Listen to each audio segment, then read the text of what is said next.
Good morning. Welcome to the news at 10 live on NTA News 24, and we are in Abuja. I'm Comfort Amadu. Let's take a look at the headlines.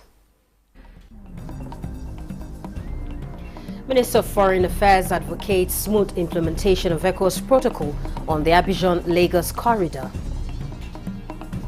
And it further shows the commitment towards constitutional governance, towards democratic representation.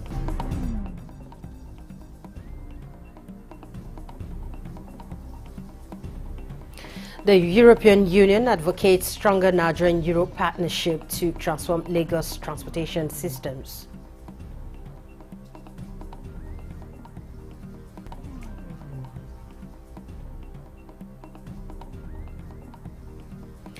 Office of the National Security Advisor leads efforts to consolidate gains made through rehabilitation and reintegration program.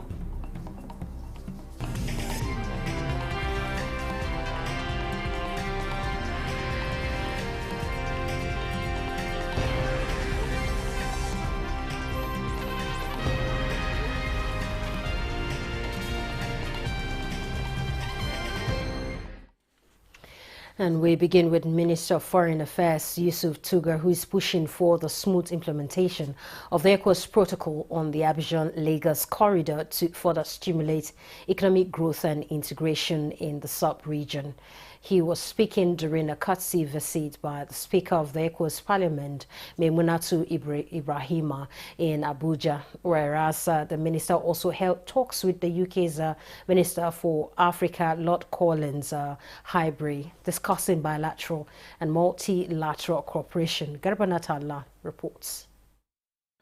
The Lagos-Abidjan corridor is a 6-lane dual carriageway connecting the capital cities of Côte d'Ivoire, Ghana, Togo, Benin and Nigeria, meant to enhance intertrade among West African countries. The project aims to transform the transport corridor into one of the biggest economic hubs on the African continent. The assessment of the project further paved the way for further discussion to ensure its full utilization and avoid disparities in policy frameworks. And it further shows the commitment towards constitutional governance, towards democratic representation in the region, which is very important because it is one of the fastest growing parts of the world in terms of demography. Nous avons sollicité also see how we can enhance and support the projects that are implemented by the ECOWAS, see how we can have more capability and enhancement so that we can play some more legislative role in the ECOWAS community. In a separate engagement, the Minister of Foreign Affairs, Yusuf Tugar, also had in audience with UK's Minister for Africa, Lord Collins of Highbury, to further discuss on strengthening UK-Nigeria relations, collaboration on initiatives to boost Nigeria's economy and promote sustainable development. Other areas of focus include joint efforts to address security concerns such as terrorism and banditry in Nigeria and the West African sub-region, as well as gain more support in areas of regional and global issues. In Abuja, Garba Muhammad Atala, NTA News. And the European Union is set to deepen partnership with Lagos State, focusing on key areas such as infrastructure development, transportation systems and economic growth. This move follows a meeting between Lagos State Governor Babajide Sanwo-Olu and the EU delegation led by its ambassador at the Lagos House Marina. Joy Ken Abakboya reports. Lagos, as Nigeria's commercial capital, continues to draw growing interest from international partners. The latest is the European Union. EU Ambassador Goche Mio says Lagos is central to its plans for West Africa, describing the state as a critical gateway for trade and development across the region. My mandate is to try to enhance our relationship across the board in all areas, starting by trade and investment, of course. We hope to structure more our trade and investment relationship, perhaps sign a sustainable investment facilitation agreement, because we have currently no framework, let's see, to manage our relationship on trade and investment. Welcoming the renewed partnership, Governor Sanwo-Olu highlights upcoming projects designed to transform Lagos infrastructure, one of which is the Omi Eco initiative, which he says will expand water transportation and improve ferry services across the state. The governor says the new deal with the EU could be finalized as early as June 2025. We need to be able to enhance the economy that we have on that water. We need to be able to build, infrastructure around it and make sure that we can solve social economic problems using, efficient, effective public transportation, as a means of doing, and that was our vision. Governor Sanwo-Olu also shared updates on the Lagos-Abidjan corridor, a massive regional highway project. We believe it's a project that will signpost, the real essence of partnership, and the real drivers of change in our community. With growing support from international partners like the EU, Lagos is positioning itself as a key player, not just in Nigeria's development, but also in the economic integration of West Africa. In Lagos, Joy Ken Abakpuya, NTA News. And in her historic move in Hong Kong, Nigeria has officially become a member of the International Organization for Mediation. Ambassador Binna Onowu, Director of International Organizations at the Ministry of Foreign Affairs, signed the membership document on behalf of the federal government of Nigeria. And speaking exclusively to NTA's correspondent Patricia Isami Luba, after the signing, Ambassador Onowu emphasized Nigeria's readiness to contribute meaningfully to the mediation process on the global stage. This, is said, is a reaffirmation of Nigerians' long-standing commitment to peaceful dispute resolution, believing that the mediation offers a strategic opportunity for Africa and Nigeria in particular to shape the evolving global peace architecture. Which is quite timely given the geopolitical context in the world today. And for us as a country that always promoted peace, promoted international cooperation, multilateralism, it's a good step for Nigeria in global diplomacy. So it's a good feeling for us that we are amongst those countries that are actually pushing for settlement of disputes through dialogue. He said this inclusion adds significant weight to the mediation, especially in fight of its leadership in regional peace efforts across West Africa. In a significant shift towards sustainable peace and security, the National Security Advisor Nuhu Ribadu says more insurgents, bandits and kidnappers in the Northwest are willingly surrendering. He emphasizes the need for robust economic reintegration to consolidate gains made through the federal government's demobilization, de-radicalization and rehabilitation, as well as a reintegration program.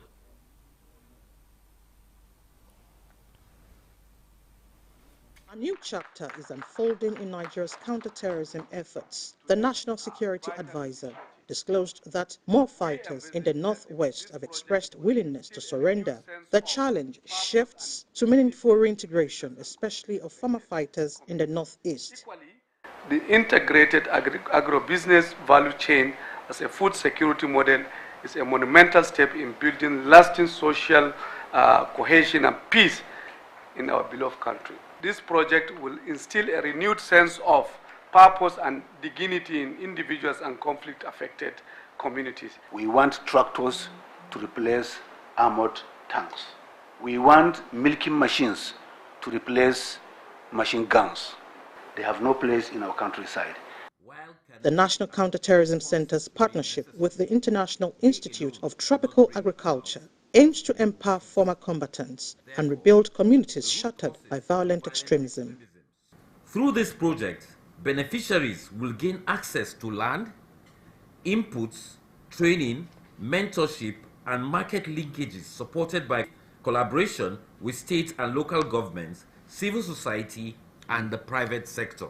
We will work day and night with commitment and motivation in partnership with you to make communities where we are working together safe, stable, and productive communities.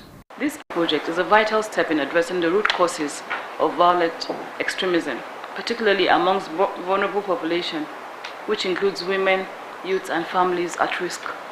It is hoped that these non-kinetic efforts will fortify community resilience, reduce relapse into violence, and build a stronger foundation for peace.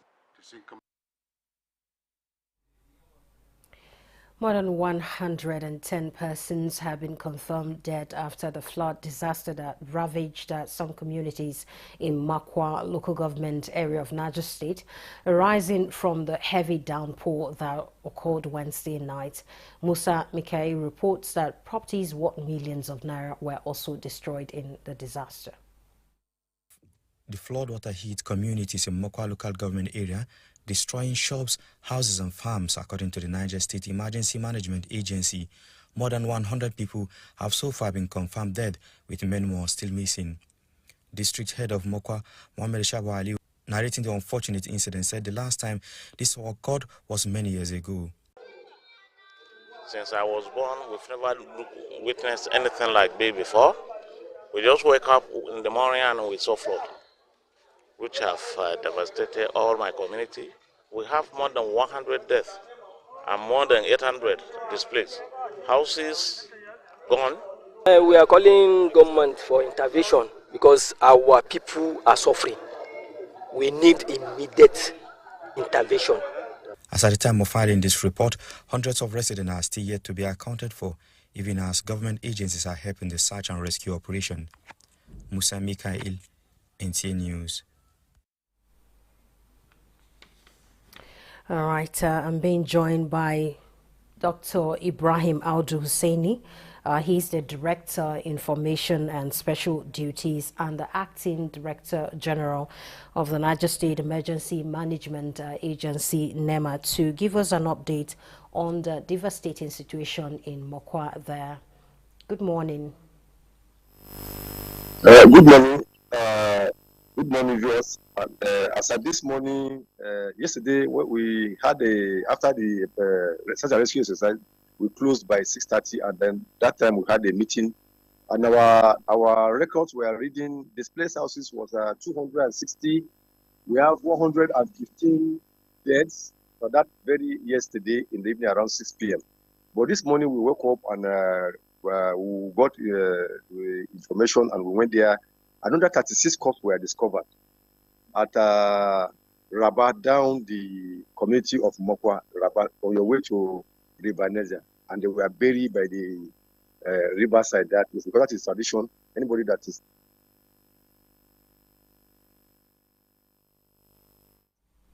all right, we seem to be having a network.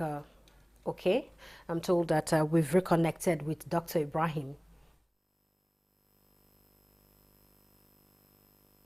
Update. We've been getting updates on the numbers so far.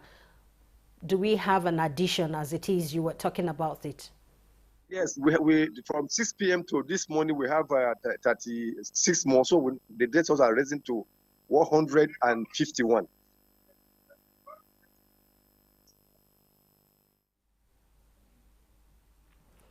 All right, we'll reconnect with Dr. Ibrahim when we have a better network there. Meanwhile, President Bola Tinubu has directed all relevant emergency and security agencies to intensify ongoing search and rescue operations in Mokwa, Niger State, where a devastating flood occurred that claimed the lives of several persons. The incident has also led to the submergence of numerous homes and displacement of hundreds of families. A statement by the Minister of Information and National Orientation, Mohammed Idris, says the immediate priority of the federal government is to save lives and provide urgent relief to survivors. The National Emergency Management Agency, in collaboration with the Nigerian Armed Forces and the Niger State government, is working to ensure that no effort is spared in bringing help to those in need. And the federal government commends the courage and dedication of first responders and volunteers who are risking their lives in the ongoing rescue efforts, and urge residents in affected areas to cooperate with emergency officials and adhere to all evacuation directives that are issued. And the federal government, Equity, extends its heartfelt condolences to the families of the victims. Quite an unfortunate development there. We pause now for a commercial break. More reports ahead.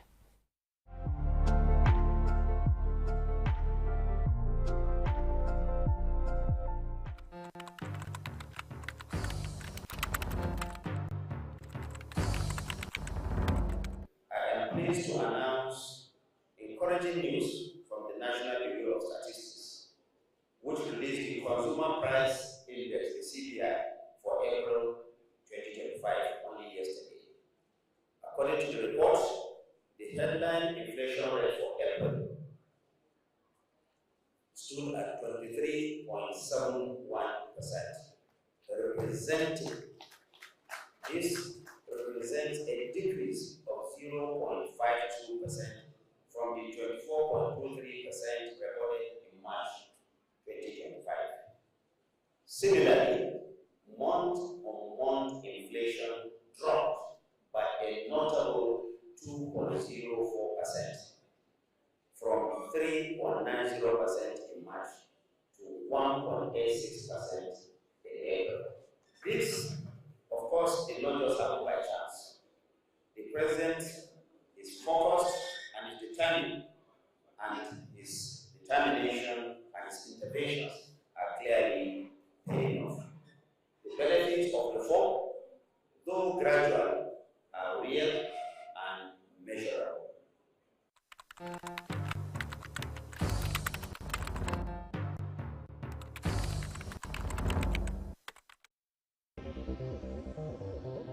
This is NTA News 24. Minister of State for Petroleum Resources Ekpo presided over the signing of Memorandum of Understanding between the Midstream and Downstream Gas Infrastructure Fund and the Equity Partners in Abuja. This agreement aims to expand Nigeria's gas infrastructure through joint ventures involving gas processing plants, compressed natural gas, refueling stations, and LPG storage facilities. Details with Lydia Sampson. The partnerships align with government's goal to boost domestic gas output, reduce flaring, and stimulate economic growth under President Bola Tinubu's decade of gas. The projects endorsed today are not mere abstractions. They represent the cornerstone of a new chapter in Nigeria's energy narrative. Our ambition must be matched by meticulous execution. The joint venture collaboration with MDGIF investment partners and project promoters are investing in midstream and downstream gas infrastructure projects that promises to bring significant economic benefit to Nigeria. By commending President Bola Ahmed Tinubu for his commanding role, foresight, support and steer in making MDGIF what it is today. His extraordinary reforms are already bearing fruits, as seen in the liberalization of the refined fuel market, increased local refining capacity, accelerated monetization of the natural gas, security of energy supply, compressed natural gas penetration, and inflow of investment. The approved portfolio include gas processing plants to produce marketable natural gas in liquefied or other forms to increase in-country supply capacity. The gas processing facilities will utilize flare gas as feedstock, which will help minimize gas flaring. Others are compressed natural gas refueling infrastructures to deepen domestic utilization of natural gas for mobility and other industrial uses. These are to develop Nigeria's gas sector and enhance energy security across the value chains. In Abuja, Lydia Sams, NTA News. And retirees of the Nigerian National Petroleum Company Limited are raising alarm over alleged fraudulent activities within the NNPC Staff Cooperative Multi-Purpose Society in Lagos. They are calling for urgent intervention from both NNPCL management and the Lagos State government to investigate and resolve the matter. They made this known at a press briefing in Abuja, and Lydia Sampson was there. Having saved for retirement, the frustration of these retirees is palpable. They claim that the Cooperatives Management Committee has failed to provide financial reports since 2022. Various speakers, including Elder Ode Ochicha, a retiree and former president of NMPC Limited Cooperative Society, Lagos State, stated that efforts to conduct an independent forensic audit was blocked, heightening their suspicion of a cover-up. We are going to appoint auditors to conduct forensic audit over the years for us, so that we will be able to understand and know the true value or the true and fair value of the Lagos society. For the past 6 years, it's very painful. The 15 million I have saved, we have seen a lot of squandering of the cooperative items, investments. We are no more working again, so that it can be very easier for us to access our money. But the way the things are going, it's not palatable at all. They described the newly appointed committee as unconstitutional and not elected by the annual general meeting, stressing that it allegedly changed the society's bank signatories and made questionable withdrawals. The aggrieved members are urging the Economic and Financial Crimes Commission to investigate the alleged diversion of funds and attempts to obstruct a forensic audit into the cooperative's financial records. Said they had copied the management of NMPC Limited, but resorted to making their plight public because they are tired of not accessing the money voluntarily saved for retirement for over 6 years and beyond. In Abuja, Lydia Samson, NTA News. The First Lady of Kogi State, Safinat Usman Ododo, has appreciated and also commended the First Lady of the Federal Republic of Nigeria, Senator Oluremi Tinubu, and the wife of the Vice President, Nana Shetima, for their compassionate intervention in the lives of physically challenged citizens in Kogi State. In a moving message titled "You Are a True Mother," Safinata Ododo conveyed the gratitude of the people of Kogi State for the recent donation of wheelchairs, which she described as a symbol of restored dignity, renewed hope, and inclusion. The donation, which was made on behalf of the First Lady of Nigeria by wife of the Vice President, Nana Shetima, was part of the Renewed Hope Initiative, a nationwide humanitarian program championed by Senator Oluremi Tinubu to reach vulnerable Nigerians across the country.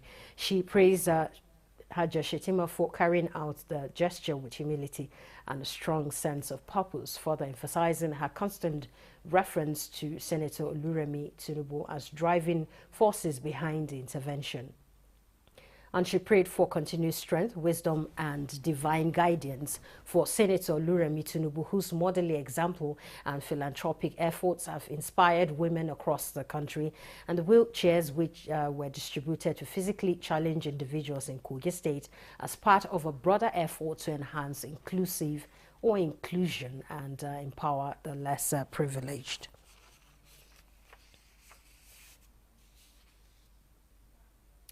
You're watching the news desk at 10. Let's take another look at the stories that made headlines. Minister of Foreign Affairs advocates smooth implementation of ECOWAS protocol on the Abidjan-Lagos corridor. And it further shows the commitment towards constitutional governance, towards democratic representation.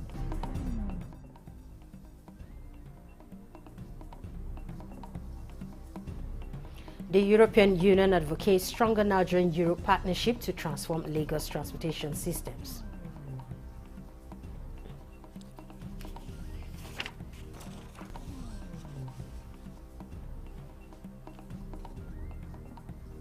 Office of the National Security Advisor leads effort to consolidate gains made through rehabilitation and reintegration program.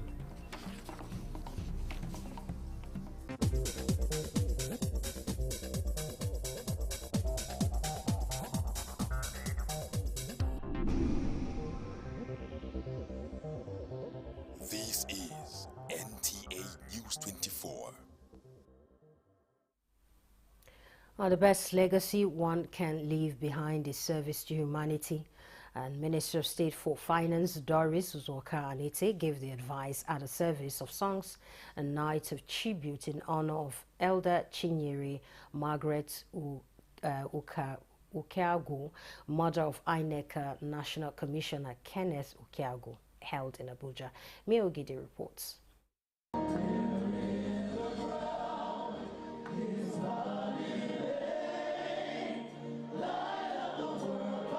An atmosphere that invokes wide range of emotions, a night of tribute turned to a night of tears. We visited her in December 2024. She was in good spirits, and there was no sign that that would be the last time that I will ever see Kaluma last December. The death of a loving mother at 76 has created profound void in the family. A young girl, uncertain of the future, freshly posted for NYSC at Ebonyi State. She saw something in me, passed the khaki uniform I was wearing, and instantly I became her daughter. Philanthropist and a family-oriented woman of inestimable measure is no more. But the shared memories, legacies, and love keep the journey going. All her career life was in NYSC. When she left in 2011, they paid her a gratuity. Like people have mentioned, without telling any person, she started this interest-free loan in our community. I was challenged. I said, if this woman could do this with her little, what about me? And that's how Kona Foundation started. We have over close to 1,000 students who are on scholarship. The business aspect of it, in the past 3 years, over 22,000 people have been trained. And it's a 3-month program. The foundation has an ICT program. Over 2,000 people have been trained and given starter packs just because of her vision. I'm very pleased to see that she already had a foundation and she's impacted so many people. And I think those are some of the things that she's left behind that will guide you, that will help you, that will support you emotionally. To cry, but God knows the reason why. Acknowledging and accepting the loss is a crucial step in the healing process. As Mama Chinyere Margaret Ukiagu makes her final journey on June 7, 2025 in her home state, Abia, the baton is handed over to the children to carry on the family values. A beautiful soul, full of smiles, bids farewell to humanity. Mie Ogede, NT News.